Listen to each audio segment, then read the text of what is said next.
Welcome back. Well, throats are open, as South Africans would say. I promise I didn't write that. Now that the ban on alcohol has been lifted, the hospitality and alcohol industry say while they've incurred great losses, they can now recoup what's left of their businesses and save jobs. Beach lovers can also enjoy the sand and surf. Nobile Madlala and Monique Mortlock following the story for us. They join us now live. So, Nobile, we'll start with you. You spoke to industry associations. What are they saying? Well, Shahan, it seems like there's going to be a lot of background work that they need to start working on. There's a lot of admin, basically. They're saying that they've got lots of meetings to attend in order to make sure that everybody gets to keep their restaurants or their businesses. But it seems like, Shahan, they still need to speak to people like insurance. They still need to look into if there is some form of business rescue that they will be getting, and also to see what is their role in making sure that everybody's safe in restaurants, and also in terms of the vaccine, if there's anything that they can help with.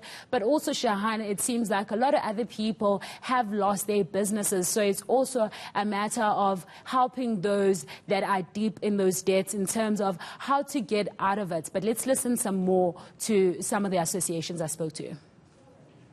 We'll be having conversations with Minister Nexi on the termination of the Bargaining Council. We need that suspended with immediate effect. It was promulgated through the National Disaster Act. And also the constituency doesn't lend itself to be favourable for proper representation according to what we have on record. And then we're obviously dealing with the insurance companies today. That will be a large meeting this afternoon in getting urgent reprieve for the restaurateurs. It is a concern, though, especially for small businesses, as I've said, because what happened is already the first two lockdowns, already a few had shut their doors. Now, with this third ban and the extension, already a lot of them were arrears in rent. They already had their stock. A lot of them had to give in to the banks back their stock and destroy their stock as well as their equipment. So it's been a tough time all round, but what we've had to do is also give them food vouchers. That's how bad the situation got.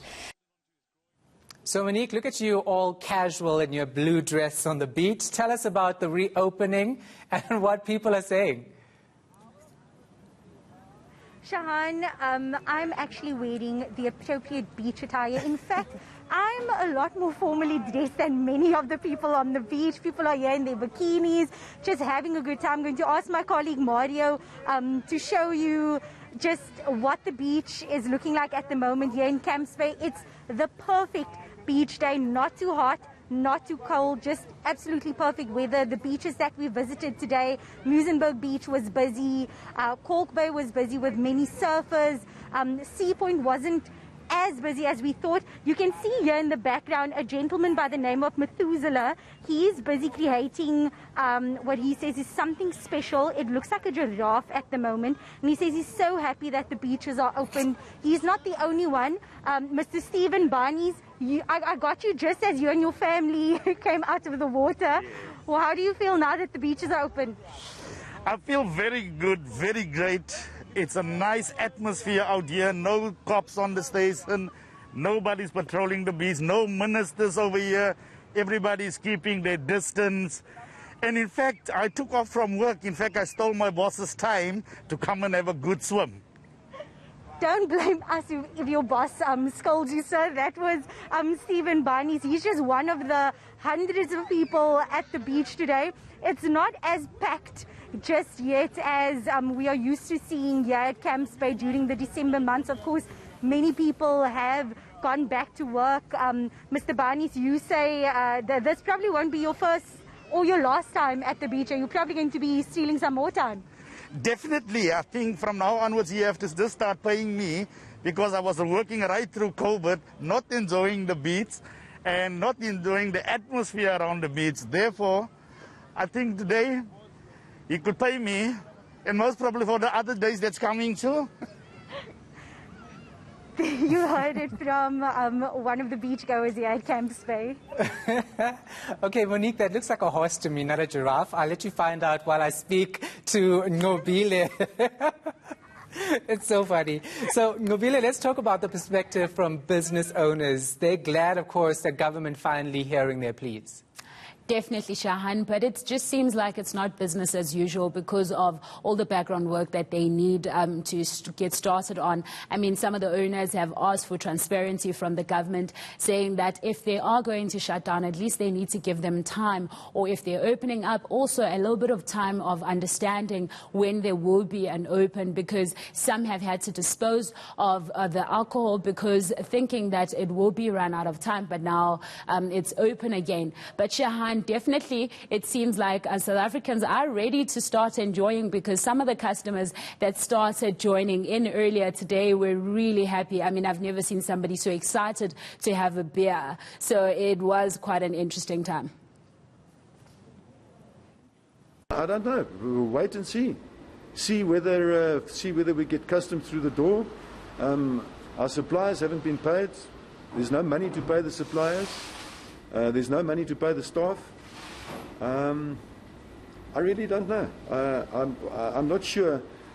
This second lockdown that occurred on the 28th of December has been far worse than the lockdowns we had last year. We were just busy lifting our heads, and without any notice, we got shut down, and then within the space of 24 hours, now we're supposed to start up again.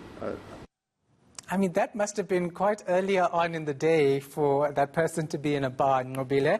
But let's go to Monique again with her and her horse. So the Western Cape government has, of course, been pushing for beaches to reopen for economic growth specifically. What are they saying? Yes, Shahan, according to the Western Cape government, the closure of beaches over the December period hit the tourism and hospitality sector the hardest. It says that these closures resulted in losses of about 100 million rand for that month. And Western Cape government feels it's not just enough these easing of restrictions, but it hopes that national government will intervene and bring about some more and some urgent relief. This is what the Economic Development MEC had to say when we spoke to him earlier. We're obviously delighted that the restrictions have now been relaxed. It's been a long and hard fight to get those restrictions relaxed, and I think it'll be a very important lifeline for businesses who now will be able to operate. But unfortunately for many businesses, I think it might be almost too little too late. And there's several businesses that are on the brink of closing.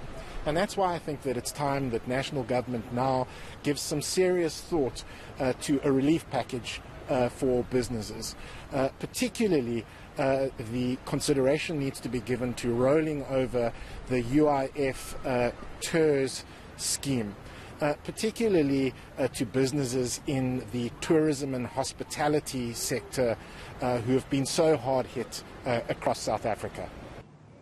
Monique Mortlock and her horse in Cape Town. I'll see you on Thursday when I visit for my birthday. And Nobile Matala. Thanks for that. Appreciate it. It's always good to have